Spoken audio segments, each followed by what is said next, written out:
দুই রাকাত নামাজের মধ্যে ৬০টি মাসালা আছে, যেই মাসালাগুলো আমরা যদি সঠিকভাবে জানি এবং তদ অনুযায়ী যদি আমরা সহি করে নামাজ আদায় করি, তবেই আল্লাহর কাছে আমাদের নামাজটা নির্ভুল হিসেবে গ্রহণযোগ্য হবে। চলুন আজকে সেই মাসালা নিয়েই আলোচনা করব ইনশাআল্লাহ। রহমতে আলম নবী নূরে মুজাসসাম। আসসালামু আলাইকুম ওয়া রাহমাতুল্লাহি ওয়া বারাকাতুহু। ইন্নাল হামদালিল্লাহ ওয়াসসালাতু ওয়াসসালামু আলা রাসূলিল্লাহ। দূরের ও কাছের, দেশ ও বিদেশের যে যেখান থেকে শুনছেন, সবাইকে আন্তরিক সালাম এবং মোবারকবাদ। সম্মানিত দর্শক শ্রোতা, আজ আমি আলোচনা করব নামাজের কিছু মাসআলা নিয়ে। আমরা যে নামাজ আদায় করি, আল্লাহর হুকুম অবশ্যই পালন করতে হবে, এতে কোনো সন্দেহ নাই।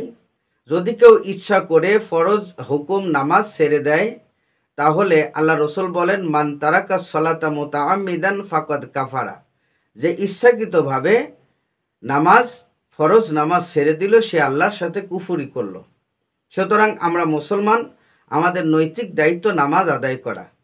সেই নামাজ পড়তে গেলে 2 রাকাত নামাজের মধ্যে 60টি মাসআলা আছে। এই 60টি মাসআলা যদি আমরা সঠিকভাবে জানতে পারি এবং তদ অনুযায়ী দেখে শুনে সহি শুদ্ধ করে এই মাসআলাগুলো খেয়াল করে যদি আমরা নামাজ আদায় করি, তাহলেই এই নামাজ আমাদের জন্য মঙ্গলময় হবে। তো চলুন আজকে সেই 60টি মাসআলার মধ্যে শুধু প্রথম রাকাতে, 2 রাকাত নামাজের মধ্যে শুধু প্রথম রাকাতে নামাজ শুরু করে রুকুতে যাওয়ার আগেই 11টি মাসআলা আছে। এই 11টি মাসআলা আলোচনা করব ইনশাআল্লাহ। পর্যায়ক্রমে 60টি মাসআলাই আলোচনা করব। তো আজকের ভিডিওতে 11টি মাসআলা আলোচনা করব। এই 11টি মাসআলার মধ্যে প্রথম মাসআলা হলো যে আমরা তাকবীরে তাহরিমা বলি, আল্লাহু আকবার এই শব্দ বলে, এই বাক্য বলে আমরা যে তাকবীরে তাহরিমা পাঠ করি, এটা ফরজ। 1 নম্বর মাসালা হলো তাকবীরে তাহরিমা বলা ফরজ। 2 নম্বর, এই যে আমরা কান পর্যন্ত হাত উত্তোলন করি, এই কান পর্যন্ত হাত উত্তোলন করা এটা হলো সুন্নাত। তাহলে 2 নম্বর মাসালা হলো হাত উত্তোলন করা সুন্নাত। 3 নম্বর মাসালা হলো হাত বাঁধা। হাত বাঁধা এটা সুন্নাত।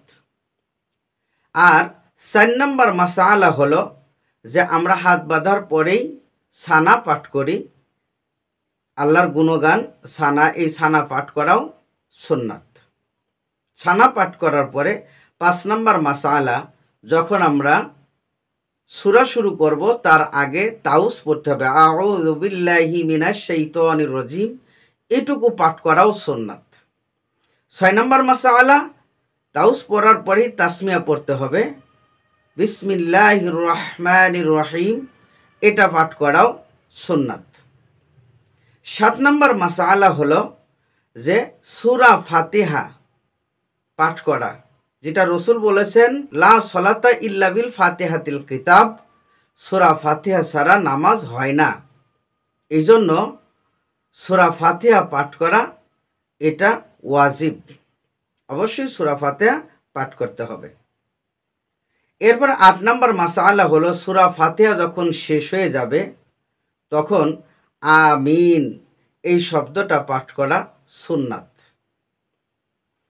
সূরা ফাতিহা শেষ করে আমিন বলার পরে অন্য একটি সূরা পড়ব, তার আগে বিসমিল্লাহ পাঠ করা এটা হলো মুস্তাহাব। এরপরে যখন আমরা সূরা আর একটা মিলাবো, এই সূরা মিলানো এটা হলো ওয়াজিব, সূরা মিলানো ওয়াজিব। এবং কেরাত পাঠ করা এটা হলো ফরজ। এই 11টি মাসআলা যা আমাদের জন্য অতীব জরুরি এবং প্রয়োজনীয়। আজ এই 11টি মাসআলা আলোচনা করলাম, আরও বাকি 49টি পর্যায়ক্রমে ধাপে ধাপে আলোচনা করব। তাই আমার এই চ্যানেলে যারা নতুন দেখছেন অবশ্যই সাবস্ক্রাইব করে রাখবেন। আর নতুন পুরাতন সবার কাছেই একটা অনুরোধ থাকলো, চ্যানেলটি অবশ্যই আমার এই ভিডিওটি শেয়ার করে দিবেন, কমেন্ট করবেন, শেয়ার করে আপনার বন্ধুদেরকে জানিয়ে দিবেন। এটা ইসলামের একটি দাওয়াতি কাজ হিসেবে গণ্য হয়ে যাবে। আর এই দাওয়াতি কাজে শরীক হয়ে নিজেও দুজাহানের সওয়াব হাসিল করার জন্য আল্লাহ পাক যেন আপনাকেও কবুল করেন। আর আমার এটা দাওয়াতের নিয়তেই করা, মানুষকে জানানোর জন্য যে সহিভাবে যেন নামাজ আমরা আদায় করতে পারি। আল্লাহ পাক আমাদের প্রত্যেকের নিয়ত কবুল করুন, সহিভাবে তার ইবাদত করার তৌফিক দান করুন। আমিন। ওয়া আখির দাওয়ানা আনিল হামদুলিল্লাহি রাব্বিল আলামিন। আসসালামু আলাইকুম ওয়া রাহমাতুল্লাহি ওয়া বারাকাতুহু।